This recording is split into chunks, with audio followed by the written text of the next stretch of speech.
Ahí está. Bueno, ahora sí le doy la palabra a Carlos Cofiño para que comience su charla. Bueno, buenas tardes a todos. Un gusto en que estén conectados. Eh, Victoria integra el staff e integra la Comisión de Asuntos Jurídicos, es abogada, así que es colaboradora en la organización de la charla. También está asistiéndonos María Sol Iglesias, que es nuestra Community Manager, que es la encargada del tema de la transmisión. Les agradezco mucho. Eh, Vamos a ir haciendo con la siguiente modalidad. Tenemos unos slides para ir poniendo que simplemente van a ser titulitos o disparadores para que veamos el tema exactamente que vamos a abordar en cada oportunidad. Luego lo sacamos, desarrollo, y cada vez que terminamos un bloquecito, habilitamos preguntas, ¿eh? Pero no es necesario que las estén escribiendo, si quieren levantan la manito y a viva voz para hacerlo más ágil, ¿eh? Esto Bien, es realmente un encuentro y no es una exposición, ¿eh? Queremos que sea el didáctico. exactamente. Bien, Voy a hacer una advertencia preliminar. ¿Y cuál es? Es que nosotros vamos a tratar un tema que tiene ribetes, obviamente, normativos jurídicos, pero a contrario senso de lo que puede ocurrir con cualquiera de otros temas vinculados a clubes de campo, su organización y demás, eh, este es un tema que podemos dar todos los tips y orientación en el sentido de qué obligación hay para tener o no un reglamento de disciplina, convivencia, o como se le quiere llamar, cómo debe integrarse un tribunal que aplique esas normas, cómo pueden ser las sanciones. Todo eso lo vamos a explicar y va a estar todo muy bien. Pero hay una realidad que no ocurre con otros órganos de estas urbanizaciones, tal es que aplicar un régimen disciplinario sancionatorio es a través de un órgano que está constituido por pares, que son los mismos vecinos o copropietarios del lugar, lo cual lo torna verdaderamente dificultoso. ¿Está? Esta es una realidad. A su vez, la problemática tiene múltiples facetas o alternativas. ¿Por qué razón? Porque tiene que ver mucho cómo está conformado esa urbanización, ese conjunto inmobiliario.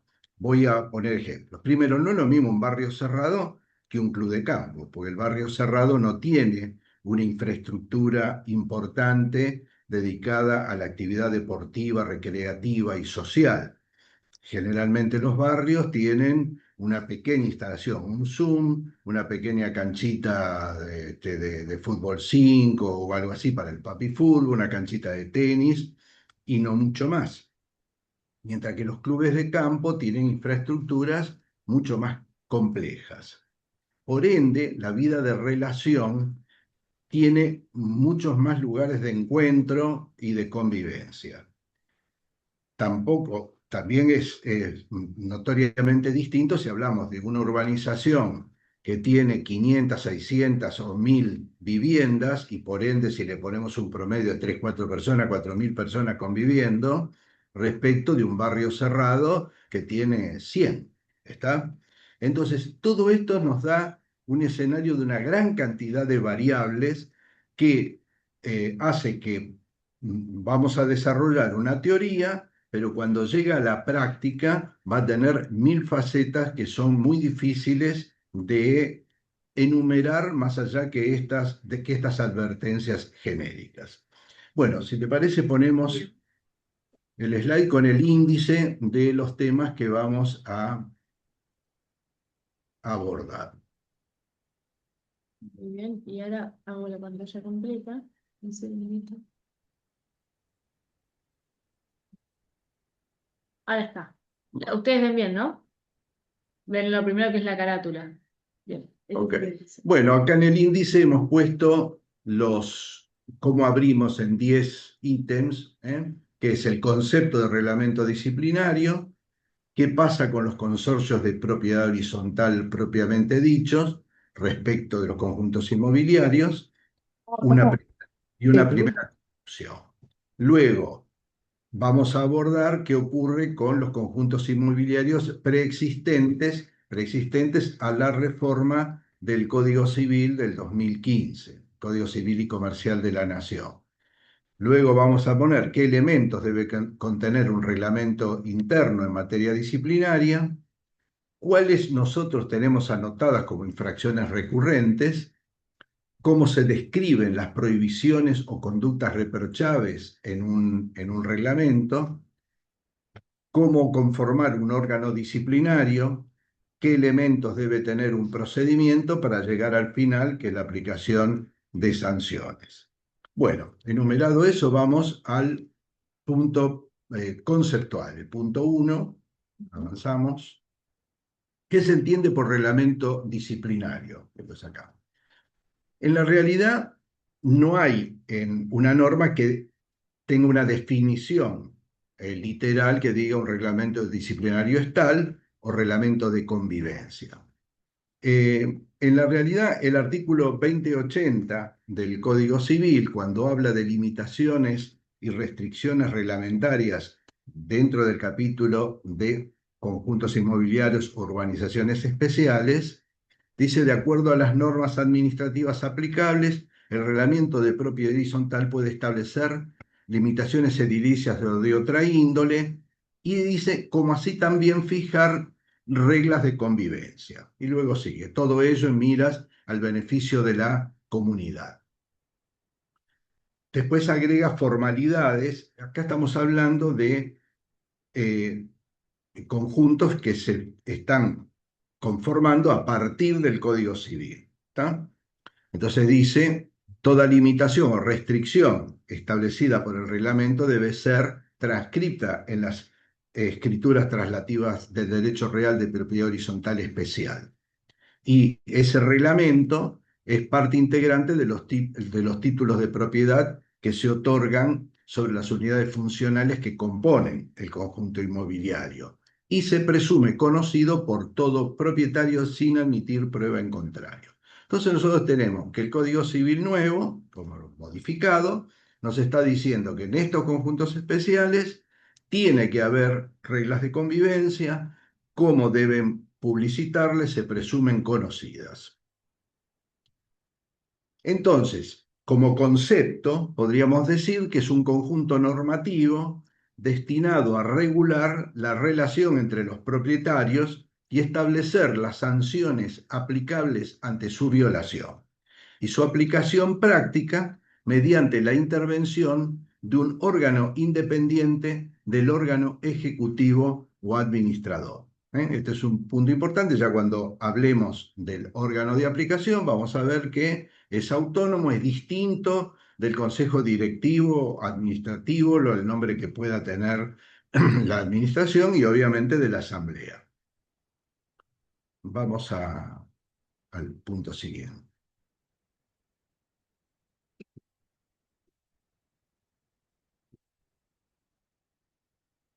Entonces nos podemos preguntar, ¿puede un conjunto inmobiliario prescindir de contar con reglamento de disciplina o convivencia, como le querramos decir? Pues no.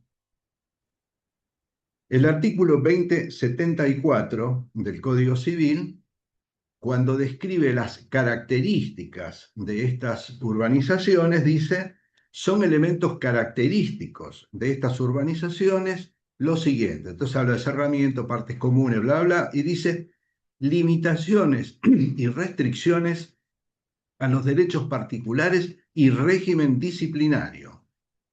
Obligación de contribuir, ta, ta, ta. Quiere decir que ahí están poniendo que es nota distintiva y por ende constitutiva de este tipo de conjuntos inmobiliarios contar con un régimen disciplinario. Vamos al punto siguiente.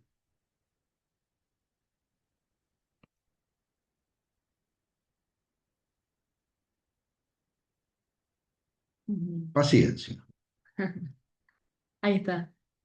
Bueno, Disposiciones el legales. 2086 habla de las sanciones. Dice, ante conductas graves, puede sacar, ante conductas graves o reiteradas de los titulares de las unidades funcionales violatorias del reglamento de propiedad horizontal, el consorcio de propietarios puede aplicar las sanciones previstas en ese instrumento. ¿Esto qué quiere decir? Que primero teníamos como notas características que debe existir y luego que debe haber un régimen sancionatorio al que están expuestos todos los integrantes de la unidad consorcial, a someterse a ese régimen ante la violación de las normas que se han autoimpuesto quienes organizaron el conjunto inmobiliario y que, como vimos antes, se presume conocido por todos los que adquieren en el lugar. Ahora, ¿qué diferencia hay? Vamos al punto, entre los conjuntos inmobiliarios y los consorcios de propiedad horizontal convencional. Para quienes no son abogados, vamos a explicar que cuando el Código Civil introduce esta sección, este título de la propiedad horizontal, la divide entre la propiedad horizontal, podríamos decir pura o convencional, la que podríamos decir la propiedad horizontal de los edificios, ¿está? Respecto de lo que va a hablar de propiedad horizontal especial. Ahí marca bien la diferencia. Cuando trata en el sector de propiedad horizontal especial, refiere o remite a algunas normas de la propiedad horizontal pura o propiamente dicha. Entonces, los consorcios de propiedad horizontal, en el artículo 2046, el código dice, en obligaciones, que el propietario está obligado a cumplir con las disposiciones del reglamento de propiedad horizontal y del reglamento interno si lo hay. Con lo cual nos está ya marcando que en los consorcios de propiedad horizontal propiamente dichos o los clásicos de un edificio es optativa. Primera situación, si lo hay. El 2047, a su vez, dice, está prohibido a los propietarios y ocupantes destinar las unidades funcionales a usos contrarios a la moral y la buena costumbre, perturbar la tranquilidad de los demás en cualquier manera que exceda la normal tolerancia, ejercer actividades que comprometan la seguridad, depositar cosas peligrosas. Eso es lo genérico, que va a todo. Esa es una prohibición. Quiere decir que si ese consorcio es propiamente dicho no tiene un reglamento que precise con mayor detalle qué considera, por ejemplo, perturbar la tranquilidad, cuál es la normal tolerancia, ¿tá? Deberemos ir a la norma genérica que establece el Código Civil. El 2069, a su vez, dice que en caso de violación por un propietario u ocupante de las prohibiciones establecidas en este código o en el reglamento de propiedad horizontal, en el caso que lo hubiera, y sin perjuicio de las demás acciones que corresponden, el consorcio o cualquier propietario afectado tiene acción para hacer cesar la infracción, la que debe sustanciarse por la vía procesal más breve de que dispone el ordenamiento local. Si el infractor es un ocupante no propietario, puede ser desalojado en caso de reiteración de infracciones. ¿Qué nos está marcando esto ya como un gran diferenciador entre consorcio de propiedad horizontal convencional del edificio y el de las urbanizaciones especiales, que no tiene un órgano de aplicación de sanciones, porque dice que hay que recurrir a la justicia, no hay un canal intermedio. Ahí el que quiere quejarse directamente tiene que ir a la justicia y, de acuerdo al ordenamiento local, buscar cuál es el régimen más abreviado y simple que tiene para poder tratarlo. Entonces vamos a la conclusión. La conclusión sería que solo los conjuntos inmobiliarios tienen la obligación de contar con un reglamento interno que estipule sanciones a través de un órgano especial. En cambio, para los consorcios de propiedad horizontal, la existencia de un reglamento disciplinario es optativa y los incumplimientos de convivencia deben resolverse siempre en la justicia. Bueno, ahí hemos hecho entonces la primer clarificación que ocurre en los que vivimos en un edificio respecto de los que lo hacemos en una urbanización conjunto inmobiliario. Ahora, antes del Código Civil y después de 1977, cuando se dictó el decreto reglamentario de uso del suelo en la provincia de Buenos Aires, el decreto ley 8912 del 77, no existían formas predeterminadas o imperativas por el ordenamiento legal que dijera qué forma jurídica debía tener un club de campo o un barrio cerrado. Así que hay múltiples formas que se fueron desarrollando con la creatividad que solemos tener los abogados para estas cosas, y que es echar mano de las herramientas que brindaba el ordenamiento, el plexo jurídico hasta ese entonces. Entonces tenemos asociaciones civiles puras, propiamente dichas, tenemos asociaciones civiles con el ropaje de sociedad anónima del artículo 3, después tenemos propiedad horizontal, utilizaron la ley 13.512 para organizar este tipo de clubes, sistemas cruzados, con servidumbres, combinados, donde el sector recreativo está en propiedad quizá de una sociedad anónima, y el resto de los propietarios en un régimen común de asociación civil, en fin, combinaciones múltiples. Ahora, cuando se produce la reforma del Código Civil del 2015 y se establece este título, se deroga la 13.512, aparece la propiedad horizontal puesta y aparece las urbanizaciones especiales, los conjuntos inmobiliarios de este tipo, y en el artículo 2075, en su párrafo tercero, estableció que los conjuntos preexistentes, dice, deberán adecuarse al código, digamos, para simplificar. Esa palabra adecuarse, bueno, generó ríos de tinta y de saliva debatiendo acerca de cuál era el verdadero alcance. Lo que se discutía en definitiva era si había que cambiar el formato que ya tenía establecida el conjunto de que se tratara para llevarlo a un régimen de propiedad horizontal especial. Se llegó a la conclusión que eso era de un cumplimiento prácticamente imposible, impráctico, costoso. Entonces se llegó a la conclusión de que la adecuación es una adecuación funcional. Es decir, que el conjunto de que se trata toma su ordenamiento normativo, como lo tiene armado, reglamento, estatuto, la forma, el nombre que le quieran dar, lo va a cotejar, lo va a comparar con las notas características que establece el Código Civil, para la propiedad horizontal, y verá de que tenga todo y si le falta algo se lo va a poner.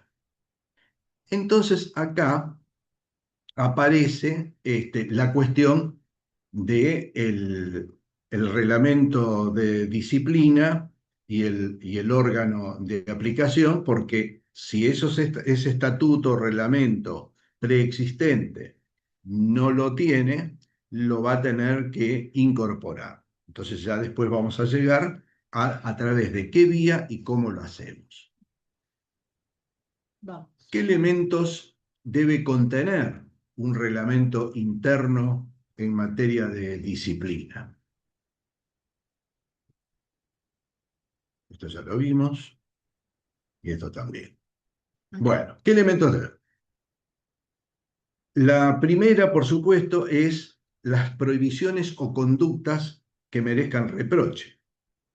O sea, no puede haber un reglamento si no hace una descripción de cuál es la acción, el hecho o la omisión que va a merecer algún tipo de sanción.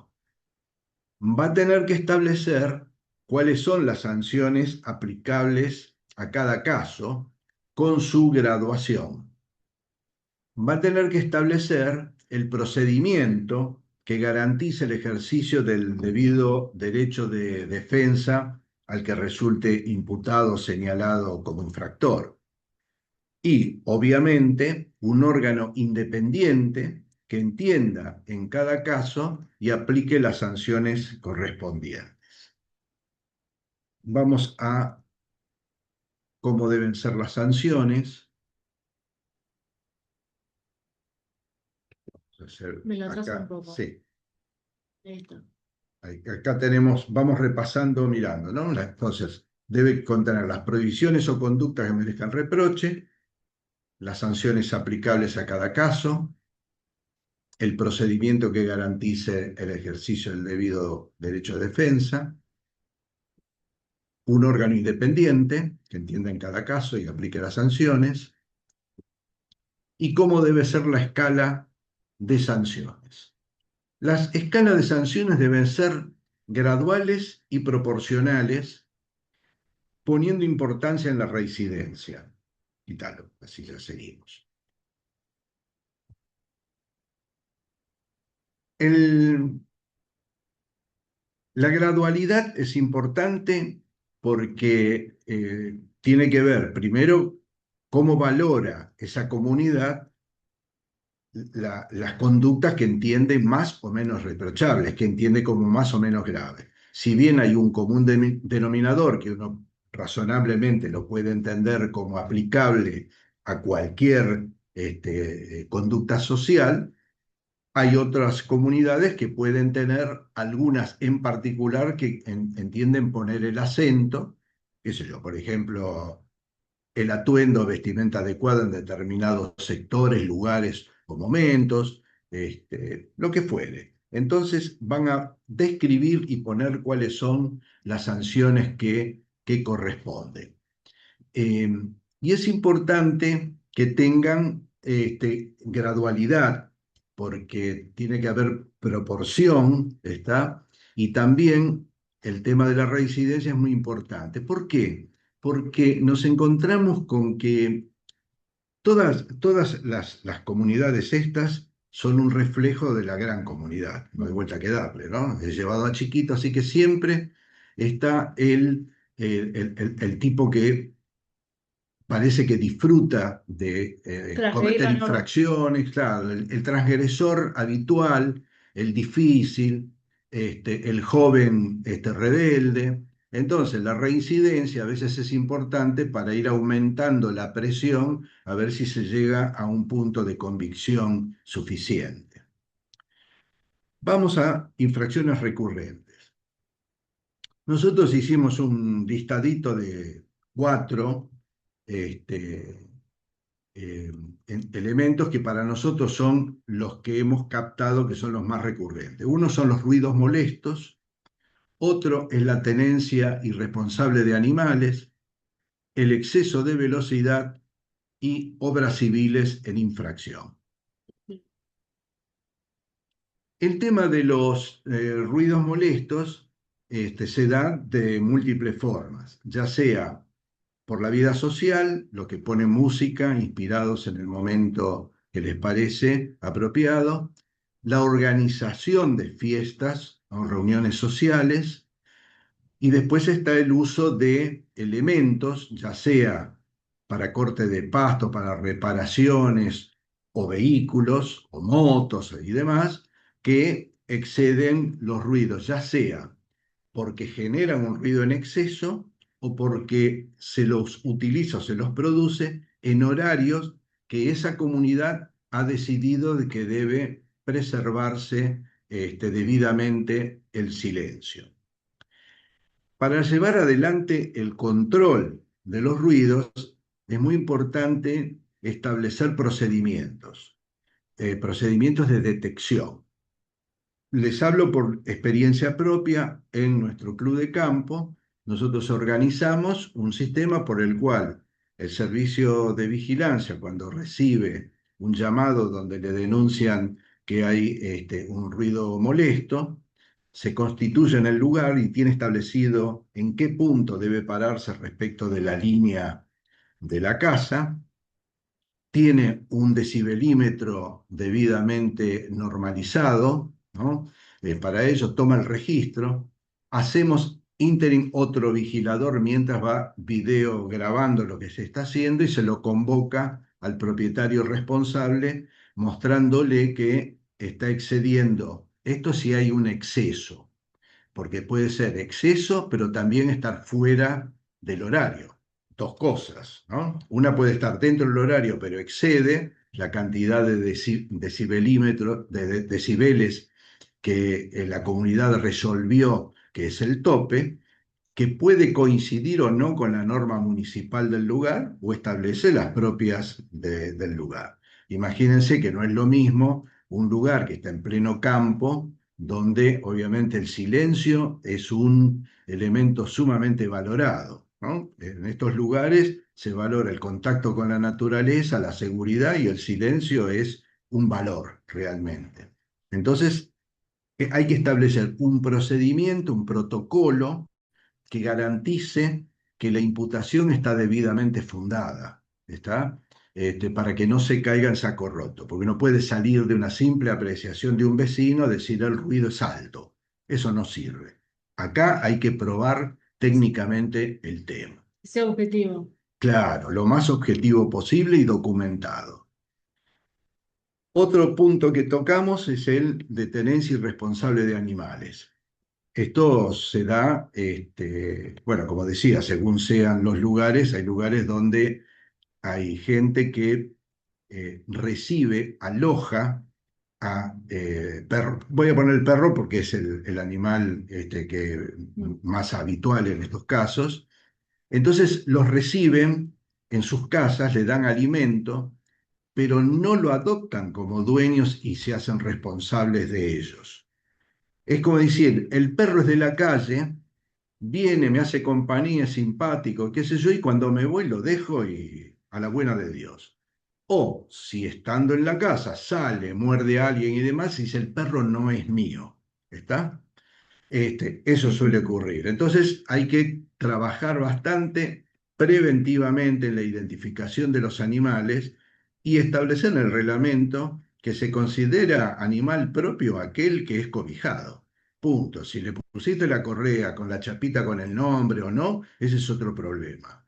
Pero hacerse responsable y quedar pasivo de la aplicación de sanciones. El exceso de velocidad es otro tema que va a tener variaciones según cómo esté conformado el conjunto inmobiliario. ¿Por qué digo? Porque dentro de los preexistentes hay muchos clubes de campo cuyas calles se conservan aún dentro del dominio municipal. Si bien son de acceso restringido, tienen el cerramiento y todo, pero no han sido aún adquiridos e incorporados al patrimonio directo del conjunto y por ende tienen restricciones o limitaciones para poder tener un control, entre comillas, podría decir, policial de la velocidad. Eso no obsta que no puedan aplicarse o conectarse cámaras homologadas que controlen la velocidad, la registren y entonces a partir de ahí las sanciones que se apliquen no van a tener el carácter de la multa de tránsito convencional, sino una sanción de carácter disciplinario, que será económica porque usted circuló por la calle, acá está la foto, está registrado, la hora y demás, es su auto y usted circuló a 20 kilómetros más del tope permitido y punto. Entonces acá no se discute desde un punto de vista de la infracción clásica del municipal. ¿Está? En cambio, si nos encontramos con un sistema donde las vías de circulación integran totalmente el conjunto, las normas en cuanto al tope de velocidad que va a poner y demás, va a tener el mismo tratamiento y justamente no va a ser una infracción de tránsito como tal, sino va a ser una infracción de las que están contempladas en el régimen disciplinario respectivo. Después vamos a ver cómo hacer para cobrar, pero eso vamos a llegar al punto respectivo. Y nos queda obras civiles. Infracciones por obras civiles tiene que ver con, ya sea porque al construir una casa no se respetan los planos que fueron aprobados, o al hacer una refacción, una ampliación, se violan los topes establecidos, ya sea por distancias en los límites, en las alturas. Algunos clubes establecen estilos que deben respetarse, o sea, no dan libertad de edilicia, sino que ponen pautas que deben respetarse plenamente. Entonces, ese sería el conjunto que nosotros tenemos relevado, lo que no significa que no haya otros que en otras urbanizaciones aparezcan como habituales. Yo diría, si les parece, hacemos un alto aquí, escuchamos preguntas, Comentarios. comentarios si ustedes gustan, y agotado eso, avanzamos en la segunda parte. Así es, alguna experiencia que hayan vivido, algún comentario que tengan reciente, algo que nos quieran decir, si se les ocurre. No tenemos. No tenemos.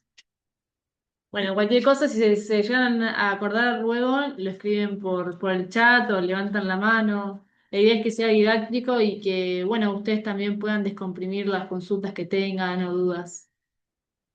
Bueno, entonces vamos a avanzar en cómo se describen las prohibiciones o conductas reprochables. O sea, en concreto, cómo vamos a elaborar el reglamento, propiamente dicho.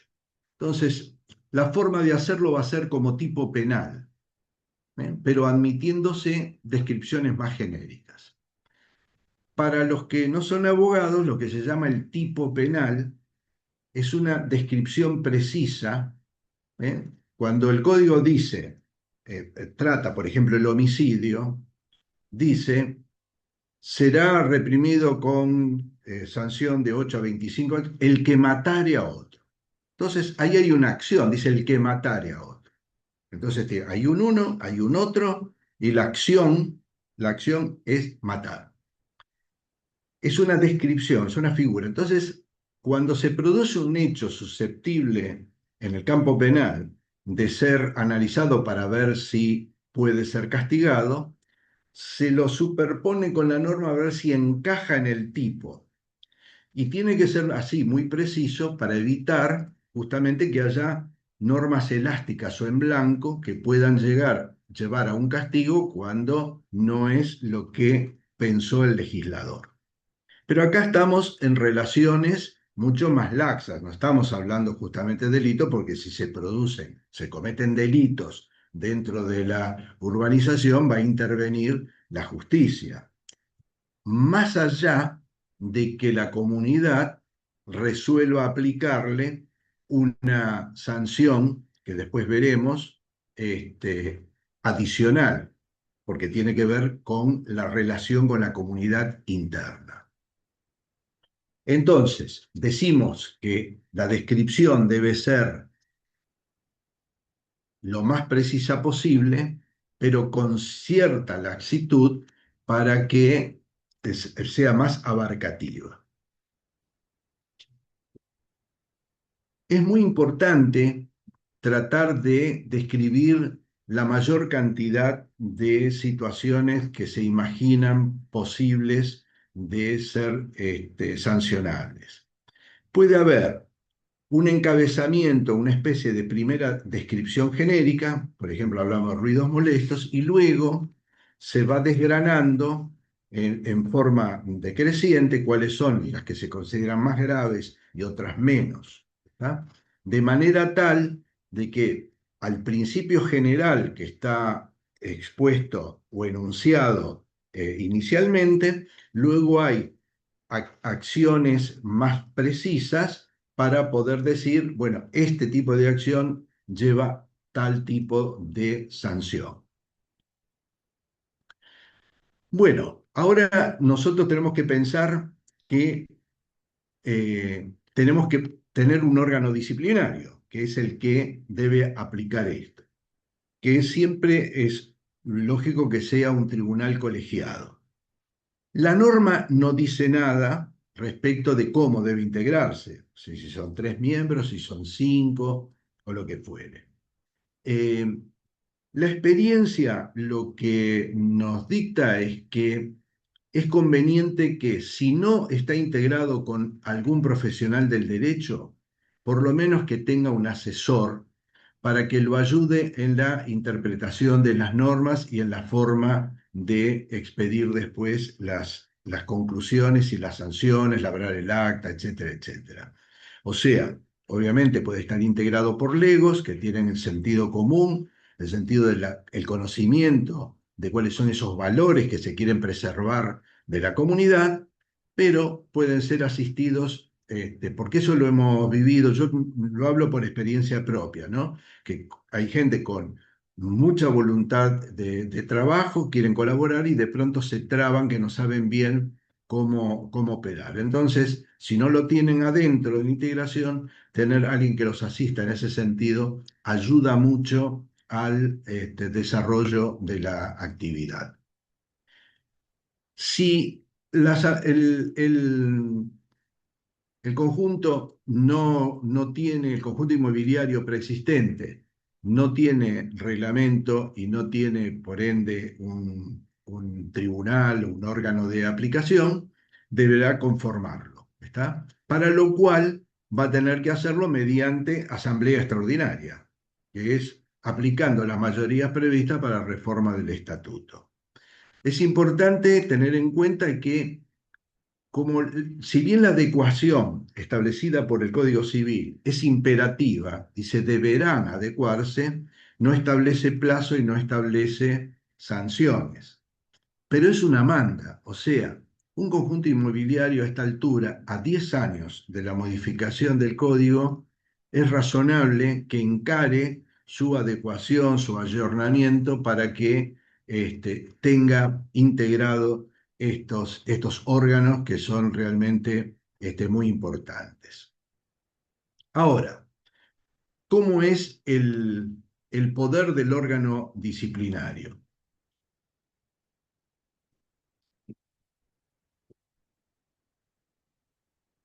El poder del órgano disciplinario no es omnímodo y sus decisiones, sobre todo las importantes, las graves, deben ser revisables por la Asamblea y siempre lo serán por la justicia. Voy a aclarar este concepto. Cuando decimos no es omnímodo, es que tiene que constreñirse a lo que le establece el reglamento. Le dice, esta es la sanción, este es el mínimo de la sanción y este es el máximo.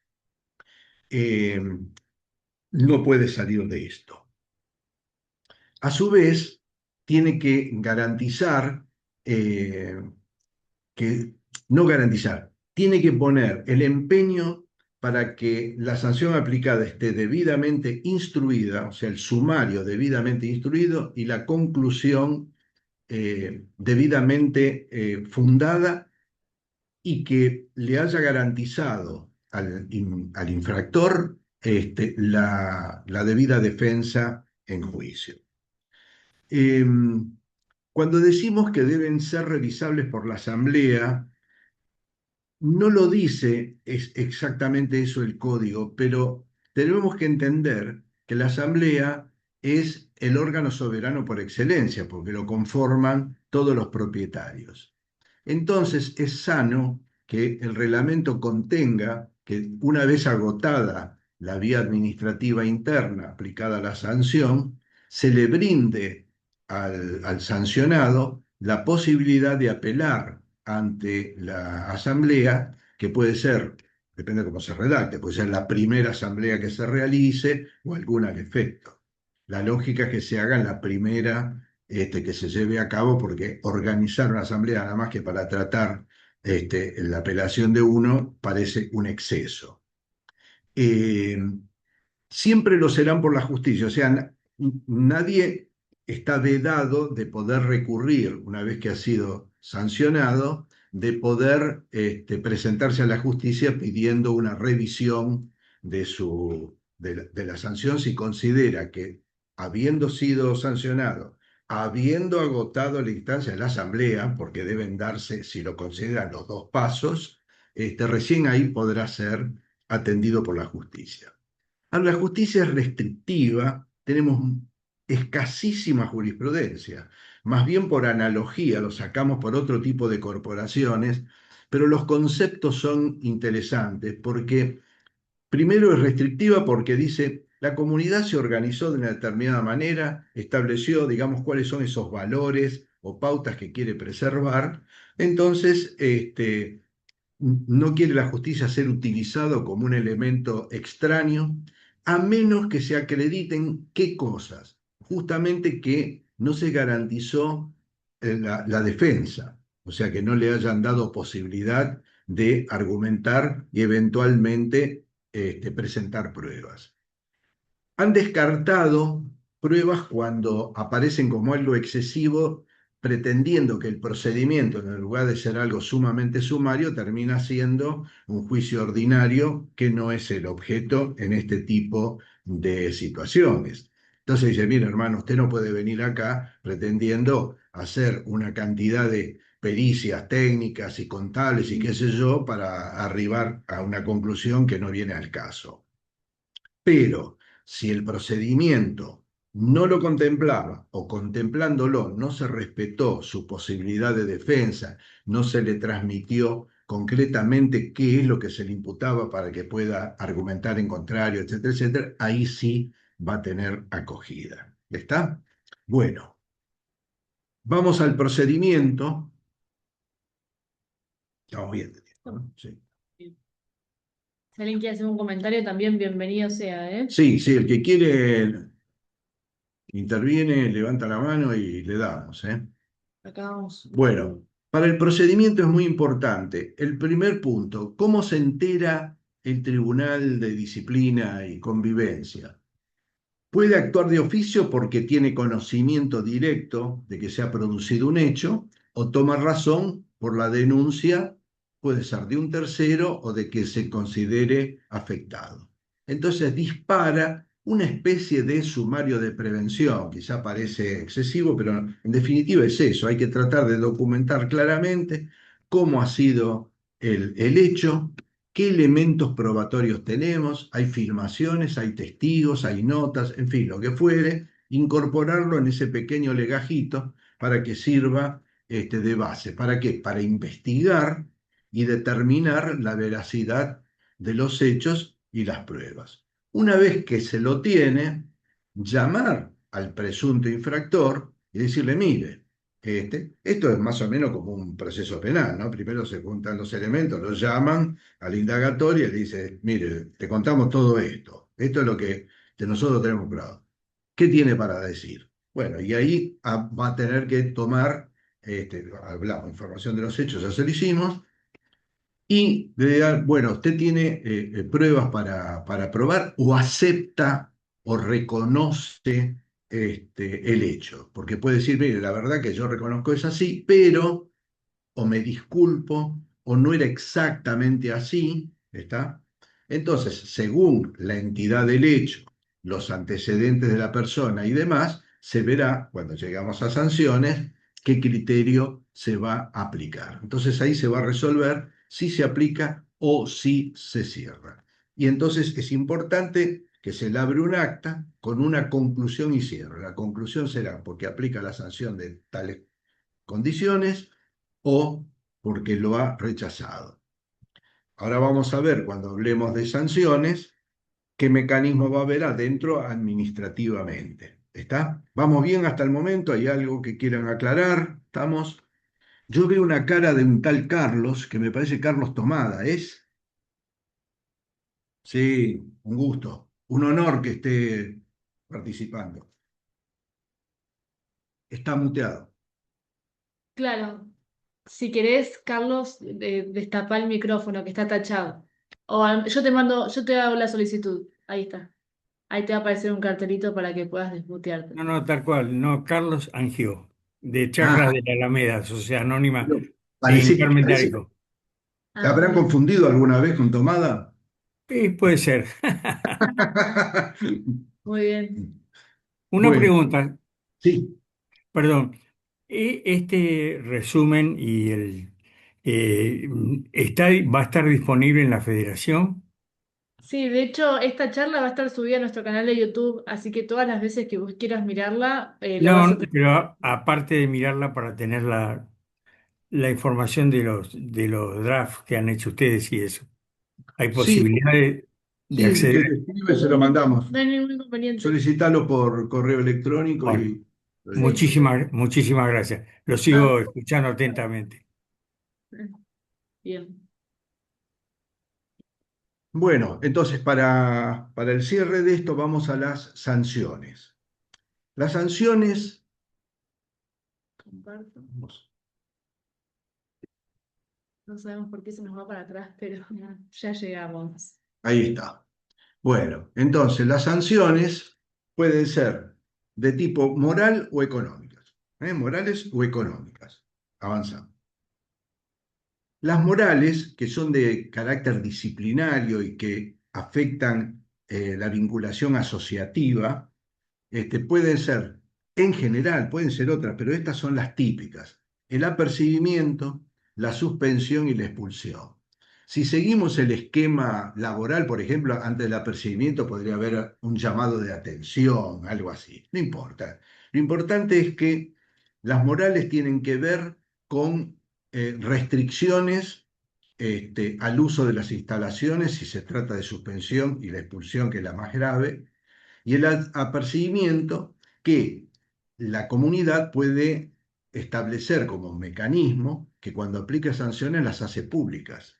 Entonces, eso también es una manera de sanción. Mire, ante tal hecho, le hemos aplicado esta sanción al señor Cofinio, ¿está? Por haber ido al restaurante sin la peluca. Bueno, listo. Entonces, El reproche social. es un reproche social, exactamente. La suspensión ya tiene otra gravedad y cuando hablamos de suspensión, ¿suspensión de qué? Suspensión a no poder hacer uso de las instalaciones sociales. Entonces le aplicarán, mira, por 30 días no puede ingresar. ¿Está? Y según cómo sea, cómo esté organizado el conjunto y cómo lo prevé el tribunal, la suspensión puede afectar a todo el grupo familiar y no a la persona determinada. Eso lo pueden ver los que elaboran el reglamento, qué tan duro pueden ser con este tipo de cosas. ¿Está? Y la más grave de todas, que es la expulsión, casi aceleró Vicky, la expulsión, obviamente estamos hablando de expulsión del área recreativa, o sea, una suspensión permanente, o sea, tiene que ser de tal gravedad. Generalmente estas situaciones están de la mano de la comisión de delitos, ¿está? Donde la comunidad dice, por poner un ejemplo, si ha habido una conducta que ha afectado la moral de una persona, ¿verdad? Ha habido un abuso o una cosa por el estilo, para poner un ejemplo, es de tal entidad la gravedad del hecho que la comunidad puede decir, mire, usted no entra más acá, ¿está? Ahí sí puede ser distinto grupo familiar de la persona individual, porque si no se estaría castigando a todo el conjunto. Bueno, y por último, las más efectivas, que son las económicas, este, habíamos hablado anteriormente del tema, por ejemplo, del exceso de velocidad o los ruidos molestos. Bueno, la mejor forma de establecer las sanciones es con unidades de medida. En el club de campo que yo integro, nosotros tenemos medidos por unidad de expensas. Tenemos una expensa tipo, ¿no? El lote con casa tiene un valor determinado de despensa, entonces se miden en expensas. Entonces, media, un cuarto, una entera, una y media, dos o lo que fuere. Entonces se va actualizando automáticamente, así como la ciudad de Buenos Aires tiene la medida de las multas en valor de la nafta y Claro, demás, esto se hace de esa manera. Ahora, y es importante que estén tasadas para evitar la discrecionalidad o la arbitrariedad o la queja. Sí, mira, si el exceso debe ser a la primera vez advertencia, por ejemplo, ¿no? Una advertencia. Y hay que registrarlo eso. Cosa que si ocurre la segunda, la advertencia pasa a la sanción. Entonces, por ejemplo, media expensa o puede ser, si el exceso es mínimo, del tanto a tanto, es una cosa. Ahora, si en un lugar donde la velocidad máxima es de 20 kilómetros por hora y el tipo pasó a 60, entonces le pueden decir, señor, son dos expensas, el doble, ¿está? Porque nosotros lo hemos tasado de esa manera. Si es el 10, el 20 o el 30% es tanto, y si es más, tanto. Punto. ¿Por qué? Porque se considera que la actitud es temeraria, no es una simple infracción de alguien que se distrajo un poco y en lugar de 20 se fue a 28. ¿Está? Eh, Ahora, ¿cómo hacer para aplicar la sanción?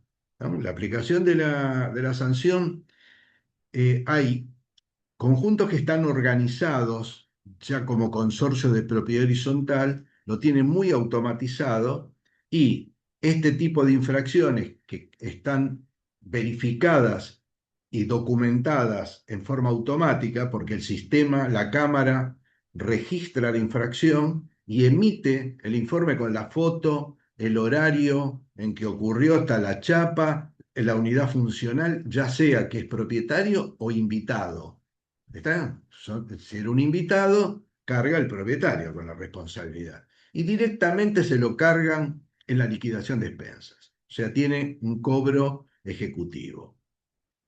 Por supuesto que pueden darse alternativas de quien salga a cuestionar que eso no tiene un carácter ejecutivo, que debe ser sometido también a la defensa. Bueno, en general, los que lo tienen organizado bien, hay muchos que lo tienen organizado el sistema, lo tienen contratado, o sea, las cámaras estas generalmente son contratadas, todo el servicio, son instaladas y directamente emiten y tienen todo el software para que se dispare y en general funciona. Para los que no tenemos ese régimen de propiedad horizontal y demás, a veces tenemos mayor dificultad. Pero eso hay que caminarlo. No es lo mismo la justicia de la capital federal que lo mismo que en la provincia de Buenos Aires. No es lo mismo San Isidro que Mercedes, ¿está? ¿Por qué? Porque realmente no hay una uniformidad jurisprudencial ni por aproximación. Nosotros en nuestro caso, cuando llevamos adelante ejecución de cobro de expensas, no es lo mismo según el domicilio del, del propietario, si es que no tiene no tiene conformada una prórroga de jurisdicción, como tiene la mayoría, pero algunos más viejos no lo tienen hecho expresamente. Eso obliga a que intervenga la jurisdicción que corresponde al lugar de asiento del inmueble. Entonces, nosotros notamos la notoria discrepancia y el atraso jurisprudencial, por ejemplo, que tiene la jurisdicción de Mercedes respecto de San Isidro y Morón. Nada que ver. Y de Capital, ni hablar. Entonces, establecer así una aseveración terminante de que va a tener tal o cual suerte según cómo vaya, va a depender realmente de cómo se elabore y en qué jurisdicción caiga. Bueno, lo que a mí respecta, no tengo más. Acá creo que tenemos todos los elementos que hacen a un reglamento de disciplina y convivencia, al tribunal que lo aplica, cómo constituirlos para los que no lo tienen, los procedimientos y las sanciones. Si quieren aclaraciones, con gusto, acá estamos. Y si no las tienen ahora, las piensan luego, gustosamente se comunican con nuestra entidad, correo electrónico, un teléfono, Sí, fac@fac.com.ar. y les hacemos llegar material o alguna consulta específica de algo que en este momento no lo ven, pero luego digan, ¿y por qué no se me ocurrió preguntarlo? Bueno, lo hacen a posteriori. Así es. ¿Estamos hasta aquí? Hasta aquí estamos. Ahí hay una pregunta de Carlos. Carlos, adelante, por favor. Está muteado. No, ya estoy Ahora acá. sí. Una pregunta. Lo nuestro, el caso particular de Chacra de Alameda, que está en el partido de Carmen de Areco, en la provincia de Buenos Aires, sobre la Ruta Nacional 7, estamos en pleno proceso llevado por el estudio Sambrisi de adecuación funcional. Esto Ajá. es una sociedad anónima que durante 28 años se manejó bajo una misma cabeza, o sea, era lo mismo el desarrollador, el administrador y el prestador de servicio. Bueno, mediante un proceso largo de mediación judicial y demás, llegamos a conformar esta adecuación funcional que se va a llevar a cabo ahora en una asamblea en los próximos días. Perfecto. El reglamento básicamente el reglamento de construcción que existe es un reglamento viejo, nada adaptado a la realidad, y por tanto el de convivencia o llamémoslo convivencia y disciplina Sí. debe ser también confeccionado porque está suelto en varias resoluciones que nos hacen a un conjunto orgánico donde hay Claro. una respuesta. Eh, ¿Qué consejo ustedes nos podrían dar para luego de esta adecuación funcional de la sociedad anónima va a ser la conversión en una asociación civil, ¿no? O sea, le quitan el ropaje de sociedad anónima, dejan la Totalmente sociedad porque esta anónima. gente, En lugar de directorio van a tener un consejo directivo. claro, esta gente que manejaba esto ilegalmente hacía valer su mayoría de las 12.000 acciones, Sí, con 11.000. acciones privilegiadas, sí, sí, No, no, privilegiadas no, con acciones comunes, pero tenían en su poder 11.800 y pico, porque es claro, un conjunto de 133 chacras. claro. Entonces nunca se lograba nada. Bueno, ahora se consiguió esto. Eh, ¿Ustedes piensan que esto es más positivo confeccionar ese reglamento a partir de la asociación civil o que se debería Ahí, incluir en la asamblea de no, sí, conformación, sí, de transformación? sí, sí. Armar todo y aprobarlo en un solo acto, cosa de que el reglamento sea parte del nuevo estatuto social.